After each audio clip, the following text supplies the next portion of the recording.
Mob justice অন্তর্বর্তীকালীন সরকার সমর্থন করে না। ঘটনায় জড়িতদের কঠোর শাস্তি নিশ্চিত করা হবে বলে মন্তব্য করেছেন ডাক, টেলিযোগাযোগ ও তথ্য প্রযুক্তি মন্ত্রণালয় এবং তথ্য ও সম্প্রচার মন্ত্রণালয়ের উপদেষ্টা নাহিদ ইসলাম।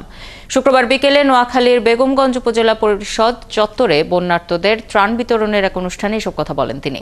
উপদেষ্টা বলেন, এই ধরনের হত্যাকাণ্ড ঘটিয়ে এক পক্ষ সরকারকে বিব্রত অবস্থায় ফেলতে চায়, তাই সবাইকে সতর্ক থাকার আহ্বান জানান তিনি। এছাড়া গণমাধ্যমের যেসব দাবি আছে এবং বাংলাদেশে গণমাধ্যম কিভাবে স্বাধীনভাবে কাজ করতে পারে সে বিষয়ে গণমাধ্যম সংস্কার কমিটি প্রস্তাবনা দেবে বলেও জানান নাহিদ ইসলাম। মব জাস্টিস বা মব কিলিং সরকার সমর্থন করে না এবং এটার সাথে যারাই জড়িত তাদেরকে যাতে আইন অনুযায়ী ব্যবস্থা নেওয়া হয়।